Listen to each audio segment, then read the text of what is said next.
Hey folks, welcome into the News 12 Now desk. Thanks for tuning in here to our top headlines. We're taking a look at some of our biggest stories here on this Wednesday, January 4th. Some of the things that you guys are clicking on over on our website clearly want to get a little bit more information on. So let's go ahead and run through some of our big things going on today. In Aiken County, deputies are investigating after a woman was found beaten and unconscious near a vehicle at Langley Pond on New Year's. Deputies say the woman was in her 60s and she was found near the boat ramp.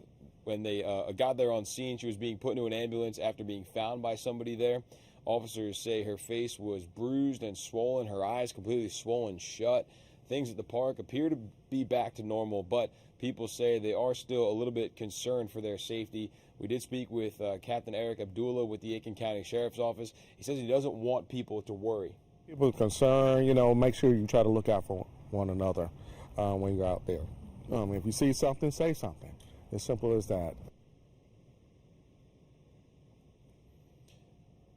As of yesterday morning, the woman is in critical condition. Captain Abdullah says if you know anything about the situation, you are asked to contact deputies. When we went out there yesterday to the park, yesterday morning, I think it was about 11 o'clock, 11:30, we talked to some people who had heard of the incident and said that they were a little bit more cautious, but felt comfortable being out there in the daytime with their families. So we did see quite a few families out there with their kids, a few fishermen that we had spoke to were out there on the lake. So it was still pretty active over at the park yesterday morning. Over in Columbia County, some people are concerned about traffic. This comes after the county approved a revision project on Park Lane. The project will be in a busy area of Fury's Ferry Road. The county says if the developers build to code, the traffic issues will not be a problem. There are also concerns about flooding in that area because they've already got those types of issues. My home is directly behind. So when they raise the land, which they have to do because the yard is shaped like a bowl, it's going to create runoff. It's going to create pollution. It's going to create flooding. We're in a flood zone. It's going to become worse. It's going to become dangerous, not just for my property, but for properties all the way back into the neighborhood. So that's a major concern. The deputy county manager says plans include an underground retention pond, which should help with some of that flooding issue. That when they develop this site, it'll probably take some runoff off of the lady's property behind it. Right now, the natural shape of the land takes water onto her property. When they build this site, the curb and gutter will catch that water. It's going to put it into the storm system. It's going to put it underground off of her property.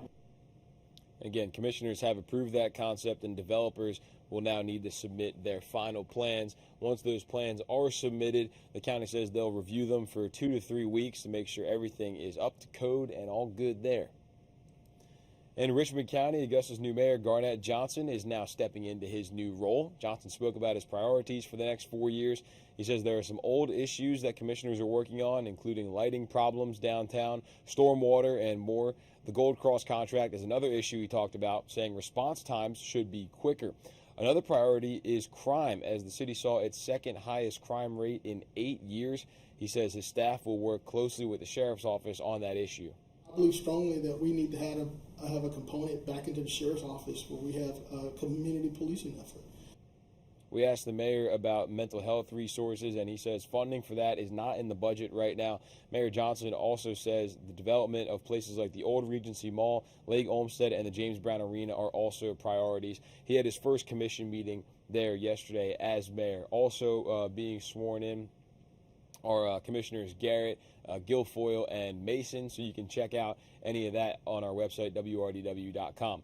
Also, any other stories we didn't cover today that you want more information on, we've got all that on the website as well. And if you're watching this on Facebook or on our website, be sure to download our WRDW app. You can do that on your Roku, your Fire Stick, your Apple TV. Just search WRDW, and it is free to download. You get all of our first alert weather forecasts, all of our I-Team investigations, sports coverage, including our national championship coverage, which is going to start on Friday from LA. Dan and Alyssa will be there for that, and much more content on our app. So be sure to download that, and it is free. Also, if you're heading out today, just be aware it is a first alert day.